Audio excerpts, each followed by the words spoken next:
Hi folks, how are you doing? In the first FIDE Grand Prix in Baku, in the first round we had a very interesting game between Boris Gelfand with white pieces and Dmitry Andreikin, the young Russian GM, playing with black pieces. It was quite an interesting game, very intense and nice battle, and the game I'm sure will be extremely important for opening theory. Let us see why. Now Boris was playing with white pieces. As usually he plays 1d4, queen's pawn.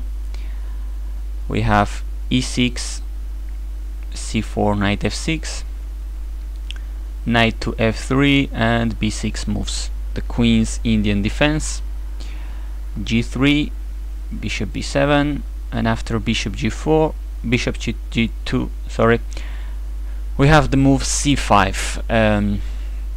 With some recent history behind this move. Apparently this is an idea which had been used by the late Karjakin, and he played it against Gelfand himself. Gelfand was white in that game a couple of years ago in Y-Z.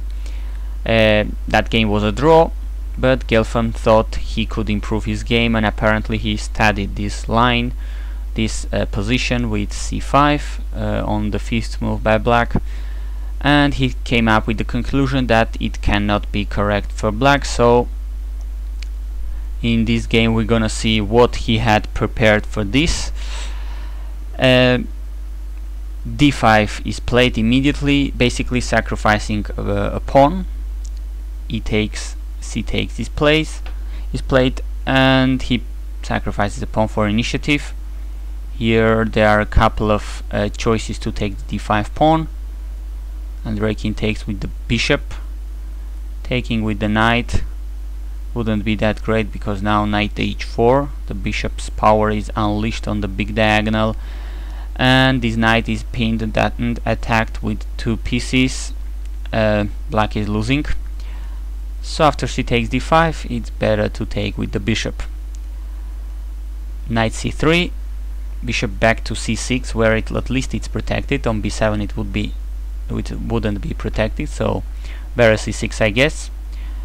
And Gelfand plays e4, offering yet another pawn to black, just to keep improving his development and initiative. Now this pawn is kind of a taboo, it shouldn't be taken. There are a couple of possible choices here if black wants to take it. Definitely taking with the bishop is the worst choice for black, as now knight takes, and the simple tactic here, see if you can spot it. Of course white is winning here with the double attack, queen to d5, attacking both the rook, the unprotected rook, and the knight on e4. So taking with the bishop first, not the greatest idea.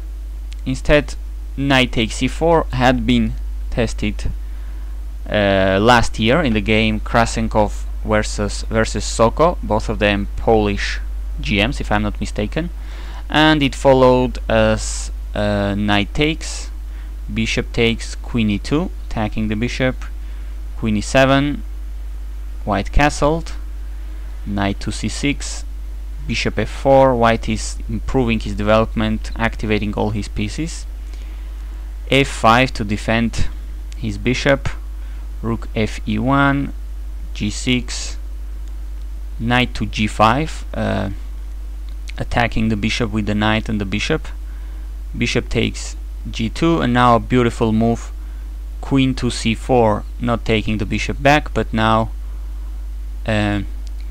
using this the fact that queen and king are on the same open file as the white rook. Now bishop went back to e4, but knight took there, f took, and rook takes e4. Black can resign here without much concern. So this wasn't taking with the knight wasn't a great choice either here.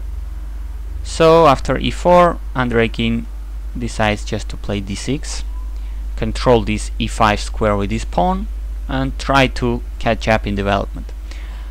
Gelfand just castles, bishop e7, and now knight to h4, using his better development to try to get in with his knight to a very beautiful f5 square, from where it would be attacking pretty much everything, the bishop on e7, the pawn on d6, activating his pieces.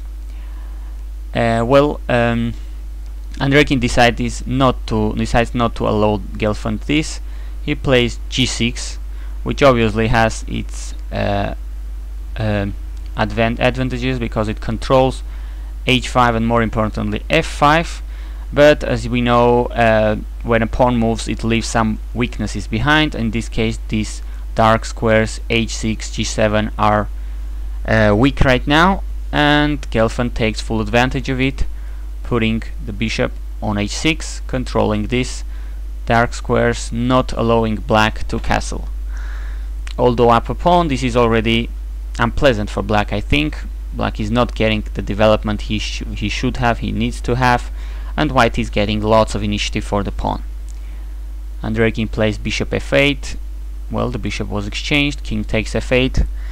Black king isn't castling anymore, not in one move at least. He could try king g7, rook e8 for instance, manual drawing. But manual drawing, did I say that? Yeah, manual castling. Queen to d2.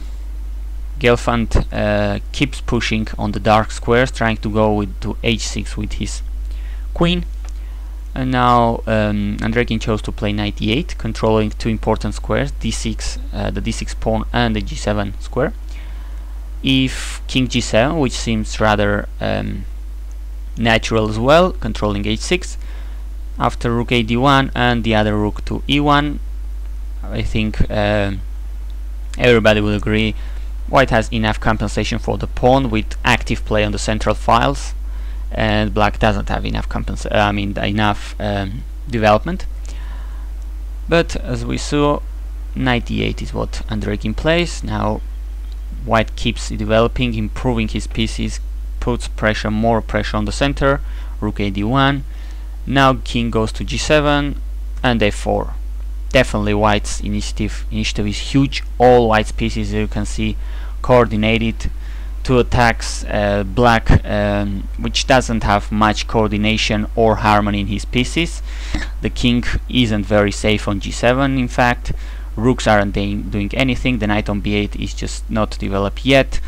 So black is up a pawn, but definitely I don't think he can be happy about this position, because white has all the reasons in the world to be very happy for this position. Activity, development, harmony. This is a good position for white, definitely. Queen c8 was played here. Now knight to d5. Rook f8, trying to organize his pieces, trying to organize the defense, as the king is going to be the target for white's pieces. Now e5, and the attack starts. After d takes, white doesn't take back, but tries to open files on the king side, pushes his pawn to f5. Well, now queen d8 was played, and definitely there are lots of reasons for black not to take on f5. A line could be, of course, knight takes f5 check, seems very natural, and the main line here could be like king g8, and a very beautiful and nice move here. Playing with the tactics against black king, sacrificing a knight with knight f6 check just to remove the key defender, this knight which defends the key g7 square, so that if knight takes, now queen g5 check, followed by checkmate on g7, now that the knight was removed from the defense of g7. And if black decides not to take on f6 because checkmate is followed, well, checkmate will be delivered on h7 in this case. And of course, if knight takes, well, white still can checkmate on g7. So that poorly is the black king is placed, so that after f5 the pawn is untouchable there. Andreikin went queen d8, going back with the queen, I mean going c8, now d8, it just shows how badly his position is. He tries to defend, but unfortunately for him, now tactics are hugely favoring Boris Gelfand. f6 check. Well, knight takes f6 was played, and now we will see why is this losing for Dmitry Andreikin. Very beautiful way of finishing the game. I bet Gelfand was feeling very great at this moment. He was producing a great game. Knight f5 check, sacrificing the knight, playing for the checkmate. In fact, it wasn't taken. Andreikin played king h8, surely seeing that after g takes, queen g5 check, king to h8, white takes with the knight on f6. Now there is a discard attack against the queen, and which is probably much more important, white has a very clear plan of putting the queen on h6 and checkmating black on h7. So once again, taking on f5, in this occasion the knight, not a great idea. So king h8, Andreikin tries to survive, but now the queen jumps to h6, checkmating one is threatened. Rook g8, I mean if black takes, we're in the same scenario as in the previous line. White takes the knight on f6, and now rook g8 was played to guard the checkmate, but still knight f6 was played here, threatening checkmate on h7. But here Andreikin had enough. He just resigned. Just let us see the final blow. What if black takes the knight on f6, which was the only move to avoid being checkmated on h7 in one move? Well, beautiful intermediate move, knight to d6, discard attack against the queen, and much more important is that this knight is going to take f7 with check. So that's going to mean black will have to give up the queen on f7, and even so I think checkmate on h7 or g7 if rook g7 is played later. There is no way to stop it. Basically black is completely toasted here. So only 24 moves for Boris Gelfand to show his home preparation against this c5, 5c5 move in the Queen's Indian, completely demolishing 2700 plus young strong GM Dmitry Andreikin from Russia, and producing really chess gem for the ages, really contributing to chess theory. I bet the c5 move on the Queen's Indian and this concrete line will not be played anymore on the top level for a long time. Thanks for watching.